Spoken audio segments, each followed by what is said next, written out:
Apakah itu merupakan bentuk dari istidraj? Istidraj ini begini. Pada saat seseorang itu diberikan nikmat oleh Allah, namun kemudian nikmatnya ini dipakai untuk bermaksiat. Dia maksiat, ya, sehingga kemudian nanti Allah akan cabut nikmatnya secara tiba-tiba dan dia diwafatkan dalam keadaan bermaksiat. Di mana ayat tentang istidraj ini? Ada di dalam surat Al-An'am ayat ke-44. Falamma nasumma dzukkiru bihi fatahna 'alaihim abwaaba kulli syai' hatta idza farihu bima utu akhaznahum baghtatan fa idzahum mublisun. Apabila ada orang, kata Allah ini, yang dia ini udah diberikan kenikmatan tapi kemudian dia lupa bahwa nikmatnya ini dari Allah. Dia pergunakan kenikmatan itu untuk bermaksiat di hadapan Allah. Maka janji Allah akan bukakan pintu-pintu kenikmatan dunia semuanya untuk dia. Dia makin maksiat, makin dapat proyek nih. Makin maksiat, makin lagi naik lagi jabatannya. Zalim makin lagi dinaikkan sampai dia lupa.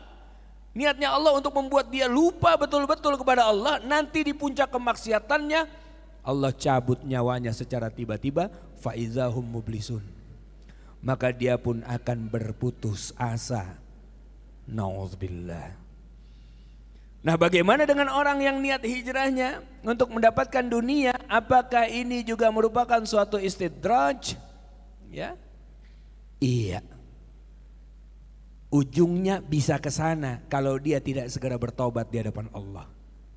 Ujungnya ke sana karena apa? Dia sekutukan Allah itu. Niatnya dia bukan untuk mendapatkan Allah, tetapi niatnya dia untuk mendapatkan dunia. Allah dijadiin calo aja, perantara, wasilah. Subhanallah, Allah itu tujuan. Allah itu tujuan. Jangan Allah itu dijadikan wasilah atau perantara. Allah itu tujuan. Kalau mau jadiin wasilah, makhluk yang dijadiin wasilah. Hafalan Quran itu bisa jadi wasilah. Terus apa? Doa orang-orang soleh itu bisa jadi wasilah. Ya, syafaat Rasulullah SAW itu pun bisa menjadi wasilah.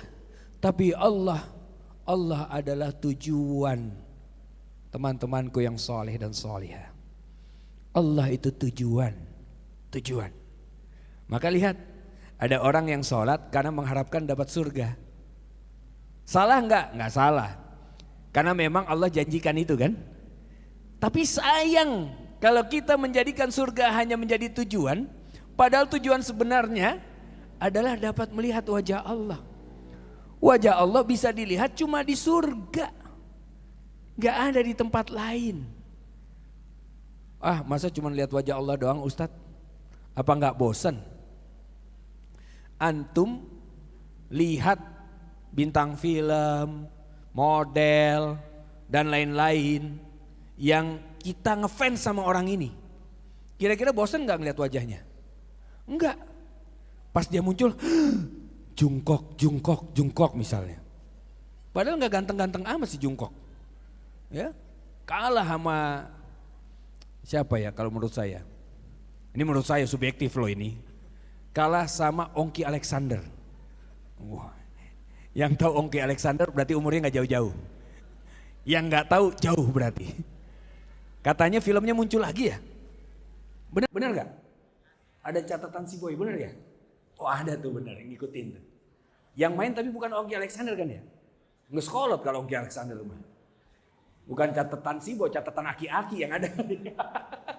Iya. Itu sampai di remake sebegitu rupa. Ya, pada saat melihat itu dulu, apakah kita lihat mobil yang dipakainya? Orang-orang yang di sebelahnya kelihatan nggak?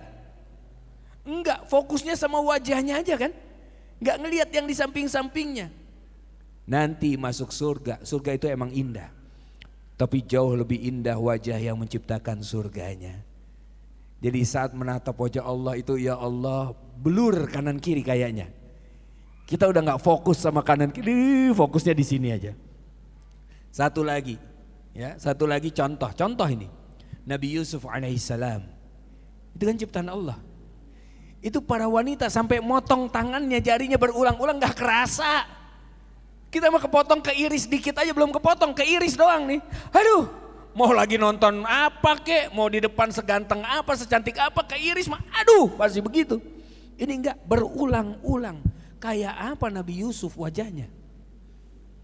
Padahal Nabi Yusuf enggak negor, enggak, lewat doang. Yusuf lewat, ini lagi ngiris nih. Sret, Nabi Yusuf lewat doang dari sana ke sana. Sret, ini udah keiris tangannya, enggak sadar. Lewat doang. Gimana nengok? Set, Assalamualaikum. Wah, pingsan ya ada itu. Saking gantengnya. Subhanallah. Nah, inilah jangan sampai keliru dalam niat. Karena niat itu akan menentukan kualitas dari ibadah yang dilakukan. Kualitas dari output yang kita inginkan adanya di niat. Mudah-mudahan bisa difahami. Wallahu a'lam bishawab. Jazakumullah khair.